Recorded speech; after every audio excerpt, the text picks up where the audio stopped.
So smears and multiples. So if I'm being honest, like this stuff is, I mean, it's pretty obvious, right? Like of what it is. And we're gonna dive into a little bit of the why, so you guys can have that as a basis. 24 frames per second isn't enough to capture the motion, right? 24 FPS is actually quite choppy in regards to what the human eye can actually perceive. If we had unlimited frames per second, there almost might not be a need for smears and multiples, right? But 24 is the standard for film. And sometimes this FPS isn't enough, right? That's why we would use them.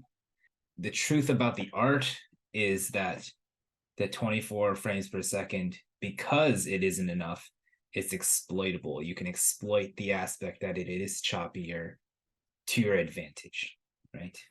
So the idea behind the smear is that in if you have really fast action, right, you need to connect shapes that are really far apart in terms of their spacing. If you have something shooting across screen, right, and your spacing is going crazy, it's like right here, and then the next frame it's here, right? That might be too big of a distance that the audience will not be able to have a clean read on what the motion is, right? And then maybe like comes over here, whoosh, that's super fast. So smears are a way to connect these shapes together. Some of the idea of it is to mimic the idea of motion blur. So motion blur happens if you guys know how a camera works, right? So a camera has a shutter, and so every time you take a picture with a camera, there's like a shutter that opens and closes the sensor, right? And so that's the of a camera, and in film that's happening at 24 frames per second, but the actual speed of it as a standard for 24 FPS, we use 48 or 1/48 of a second, right? So this is 24 frames per second.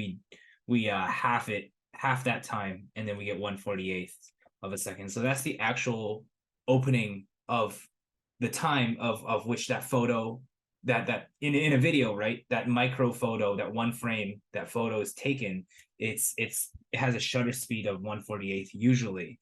And so in that, when that happens, and if your character, when you take a picture of a moving object, right, you get that blur, that motion blur. And when you're just doing like sports photography, for example, right? So if you guys do photography, you should know this. In the context of video, we don't get to control our shutter speed, right? And if you're doing sports photography, you might turn your shutter really high so you can freeze frame that perfect moment. In film, we're stuck to this standard, okay? And so that's kind of why motion blur happens in film. And this feels natural, the most natural to have this exposure. So you see this move right here? This move is kind of a cheat. I just love how from here to here, you see how his arm just kind of goes back behind him.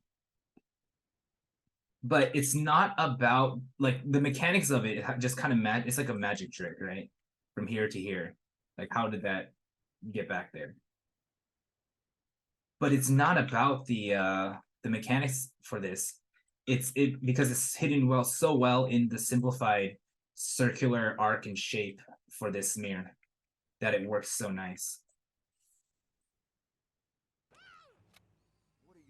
So this one's a little bit of a magic trick, so that's why this one's kind of famous among animators to point this one out.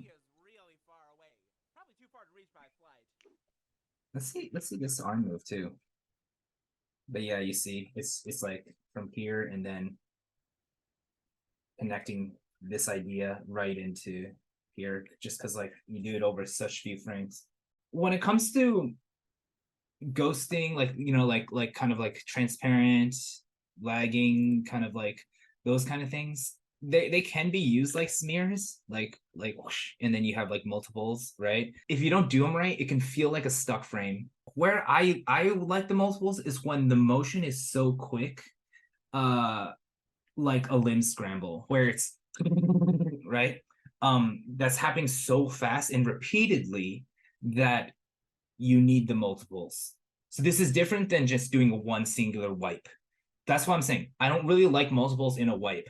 To me, it logically doesn't make sense to me. And when I see it, I don't love the look either.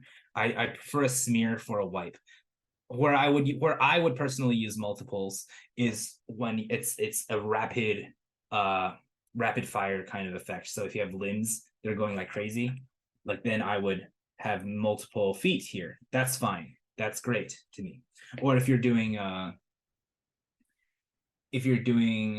like, you know, that idea where there's multiple eyes, multiple noses, multiple mouths, right? This would work if your character just got hit in the face with like a shovel and go. That is when I would put the multiples in there, because that's signifying the repetition of how fast it's going back and forth, not a singular wipe. Does that make sense? So it's a different context into where I would want to use multiples in ghosts. So yeah, basically everything that we talked about, great use of like multiples for all this punching stuff right there, right?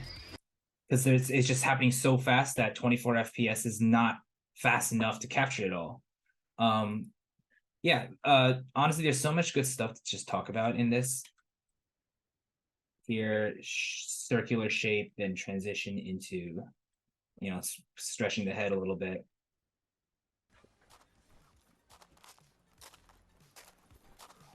So just keep that in mind, that like when you stretch and squash too aggressively, you might make the character feel like, maybe like here,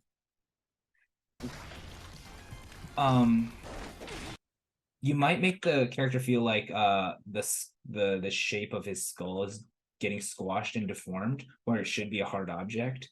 So like perhaps I disagree with this specific frame right here. But I guess it's the hair that's moving, so that's fine, I guess. Like I don't really question it, but just keep that in mind that if you do make too much squashy and stretchy, you lose the form of your character, which for like blue sky scrat, no one cares. But for once it gets to a little bit more solid things, we actually do care a little bit more. So just keep that in mind, that you have to use a stretch like that's like happening right there on the skull. Just use it sparingly and keep it really hidden in the breakdowns. Otherwise, we're gonna see it and not feel it. Right?